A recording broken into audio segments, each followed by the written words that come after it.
নমস্কার প্রিয় দর্শকবৃন্দ, আমি শুভ চক্রবর্তী বাংলা পূজা পাঠ ইউটিউব চ্যানেলে আপনাদেরকে স্বাগত জানাই। আমার এই ইউটিউব চ্যানেল পৌরোহিত্য পেশার সঙ্গে যুক্ত মানুষ সকলদের জন্য, যারা একান্তই নিষ্ঠা সহকারে যজমানের মঙ্গল কামনায় পূজা পাঠ করে থাকেন। আমি একটি ধারাবাহিক ক্লাস নিয়ে আলোচনা করছিলাম যে কিভাবে পূজায় বসে পরপর সমস্ত কিছু করতে হয়। আজকে তার একটা টপিক নিয়ে আমরা আলোচনা করতে চলেছি। আজকের টপিকের নাম হচ্ছে সূর্যার্ঘ্য, যে সূর্যার্ঘ্য কিভাবে দিতে হয় এবং এর শাস্ত্রীয় বিধিবিধান কি রয়েছে। এই সূর্যার্ঘ্য নিয়ে আজকে আমরা আলোচনা করব। তাহলে আর দেরি না করে চলুন শুরু করা যাক। তাহলে সূর্যার্ঘ্য সম্পর্কে ব্রহ্মপুরাণের 28 নম্বর অধ্যায়ের 40 নম্বর শ্লোকে বলা হয়েছে, यावन्यादीयते चार्घ्यं भास्कराय महात्मने तावन्न पूजयेद् विष्णुं शंकरं वा महेश्वरीं। অর্থাৎ কিনা ব্রহ্মপুরাণ বলল যে সূর্যার্ঘ্য না দিয়ে যদি বিষ্ণু, শিব এবং দুর্গা এই সকল দেবতাদের পূজা করা হয় তা নিষ্ফল হবে, তার কোনো ফল হবে না। অর্থাৎ আমাদেরকে সর্বাগ্রে সূর্যার্ঘ্য দিয়েই সমস্ত পূজা পাঠ শুরু করা উচিত। তাহলে সূর্যার্ঘ্য দিতে গেলে অবশ্যই সূর্যার্ঘ্যের কিছু উপকরণ লাগে, সেগুলি সম্পর্কে আমাদেরকে জানতে হবে। তাহলে কি কি উপকরণ লাগে সেটা আগে আমরা জেনে নিই। সূর্যার্ঘ্যের উপকরণ হচ্ছে গন্ধ, পুষ্প, यक्षत, जब, कुशाग्र, तिल, सरसपै, सदुर्वै सर्वदेवानां एतदर्घ्यम् उदाहृतम्। কি না, গন্ধ, পুষ্প, সূর্যার্ঘ্যে রক্তচন্দনের ব্যবহার আমরা করে থাকি। গন্ধ, পুষ্প, ফুল, রক্ত জবার ব্যবহার করে থাকি। यक्षत অর্থাৎ আতপ চাল, তারপরে হচ্ছে জব, কুশাগ্র, কুশের অগ্রভাগ, তিল, কৃষ্ণ তিল, কালো তিল, সরষাপাই, সাদা সরষা, সদুর্বৈ, দুর্বা। এবার এই দুর্বা কেমন হবে তারও বিধিবিধান শাস্ত্রের মধ্যে আছে। তারপরে কি বলছে, সর্বদেবানাম এতদর্ঘ্যম উদাহৃতম। এইভাবেই অর্ঘ্যদান করতে হয়। এই সকল জিনিসপত্র দিয়ে অর্ঘ্যটাকে সাজাতে হয়। এখানে কিন্তু কোথাও হর্তুকির কথা বা ফলের কথা বলা হলো না, কিন্তু আমরা অনেক জায়গায় দেখে থাকি যে সবাই বিভিন্ন পুরোহিত মশাইরা হর্তুকির ব্যবহার করে থাকে।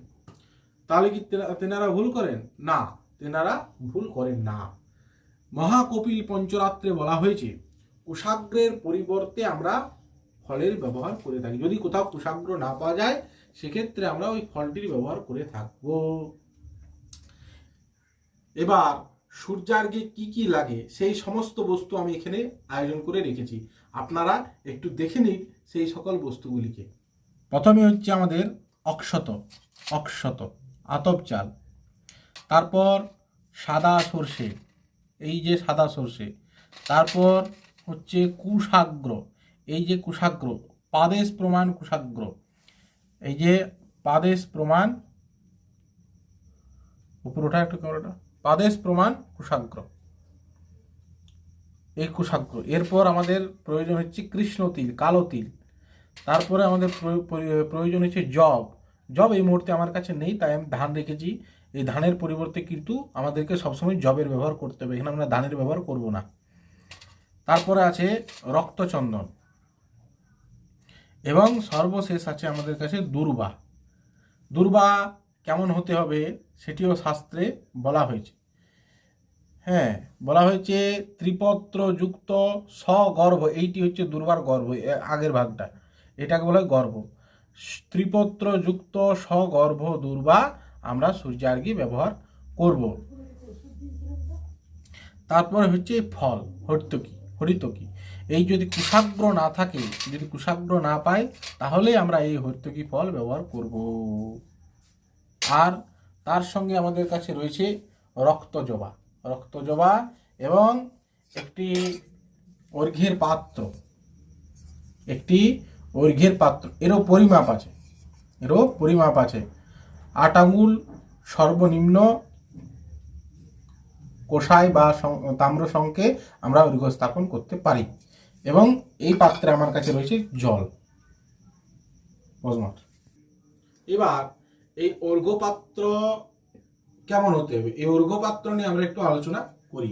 বলছে অর্ঘ্যং বৈবা পাত্রেণ দত্ত্বা যৎ লভতে ফলম তস্মাৎ শতগুণং পুণ্যং মৃত পাত্রেণ নরাধিপঃ তাম্রার্ঘ্যপাত্রদানেন পুণ্যং শতগুণং युतं পলাশ পদ্মপাত্রাভ্যাং ताम्रपात्राफलं लभेत् रौप्यपात्रेण विज्ञेयं लक्ष्यार्यं नात्र संशयः সুবর্ণপাত্রবিন্যাস্য মর্ঘ্যম কোটিগুণং ভবেৎ। অর্থাৎ কিনা বলা হলো যে বিনা কোনো অর্ঘ্যপাত্রে অর্ঘ্য দেওয়ার থেকে যদি মাটির পাত্রে অর্ঘ্য দেওয়া হয় তাহলে শতগুণ ফল লাভ হয়। যদি মাটির পাত্র থেকে একটু উত্তম বলা হলো তাম্রপাত্রকে, তাম্রপাত্রে মাটির পাত্রের থেকে বেশি শতগুণ ফল লাভ হয়। তারপর বলা হলো যে পলাশ এবং পদ্মপাত্রে তাম্রপাত্রের ফলের ন্যায় পুণ্য অর্জন হয়। এই তাম্রপাত্রের থেকে আবার রৌপ্য পাত্রে সহস্র গুণ বেশি পুণ্য অর্জন হয়, লক্ষ গুণ বেশি পুণ্য অর্জন হয়, এবং রৌপ্য পাত্রের থেকে কোটি গুণ পুণ্য অর্জন হয় স্বর্ণপাত্রে। এটি আমাদের বলা হয়েছে। তাহলে চলুন আমরা দেখে নিই যে সূর্যার্ঘ্য কিভাবে সাজাতে হয়। নিয়ে ক্যামেরাটা কাছে। প্রথমে আমরা এখানে একটু পরিমাণে জল দেব। জল দেওয়ার পর কোষার অগ্রভাগে দূর্বা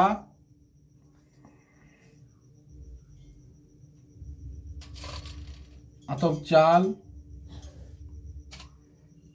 জব, জলে দিচ্ছি কালো তিল, এখানে সাদা সর্ষে, জলে দিচ্ছি রক্তচন্দন এবং একটি রক্তবর্ণ পুষ্প, লাল জবা। এইভাবে দিয়ে অর্ঘ্যটাকে প্রথমে সাজাতে হবে। এবং একটি কুশাগ্র এবং একটি কুশাগ্র দিলাম। হর্তকি দিলাম না, কারণ কুশাগ্র আমার কাছে রয়েছে। যদি কুশাগ্র না থাকে তাহলে আমরা হর্তকি দিতাম এখানে।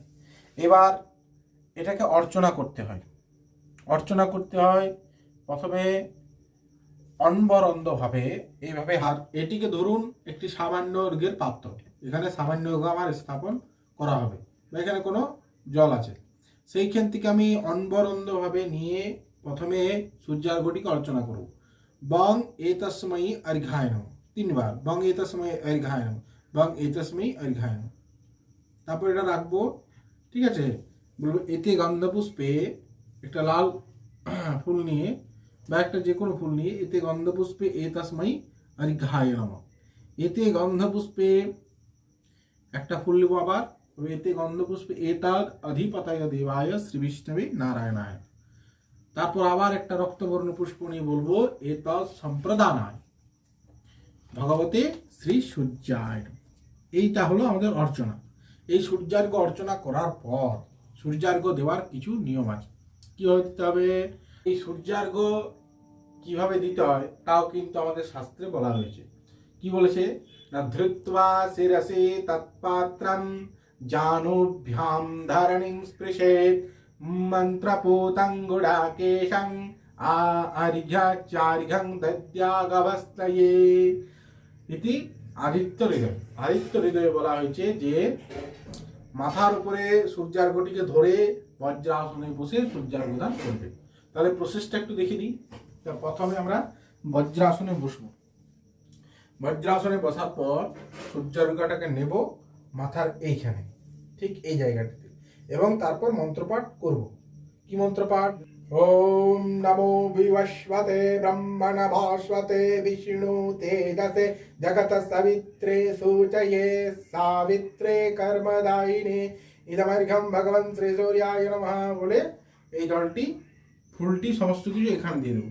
এবার যদি যজুর্বেদী হয় তাহলে যজুর্বেদী মন্ত্র আলাদা রয়েছে। ওম এহি সূর্য সহস্রাংশো তেজরাস্মে জগৎপতে অনুকম্পায় মং ভক্তাং গৃহানর্ঘ্য দিবাকরম এষ অর্ঘ্য ভগবান ভগবতে শ্রী সোয়ায় নমঃ বলে এখান থেকে মাথার উপর দিয়ে ঠিক এইভাবে অর্ঘ্যটা ফেলে দেবো। এইখানে এইভাবে প্রক্ষণী পাত্রের যেটা থাকবে সেখানে আমরা ওইটাকে দিয়ে দেবো এবং সূর্য প্রণাম করবো। আবার করে নিজের আসনে বসবো, বসে আর সূর্য প্রণাম করবো। ওম জবাকুশোমসংকাসম কাচ্চপেয়ং মহাদ্যুতম দন্তারিং সর্বপাপগ্নম প্রণতস্মে দিবাকরম বলে সূর্য প্রণাম করব। নমস্কার। আমার এই ভিডিও যদি আপনার ভালো লেগে থাকে অবশ্যই চ্যানেলটিতে একটি লাইক, শেয়ার, সাবস্ক্রাইব করতে ভুলবেন না। সাবস্ক্রাইব করে আমার পাশে থাকুন। আপনাকে একজন ভালো পুরোহিত বানাবার দায়িত্ব আমার। নমস্কার।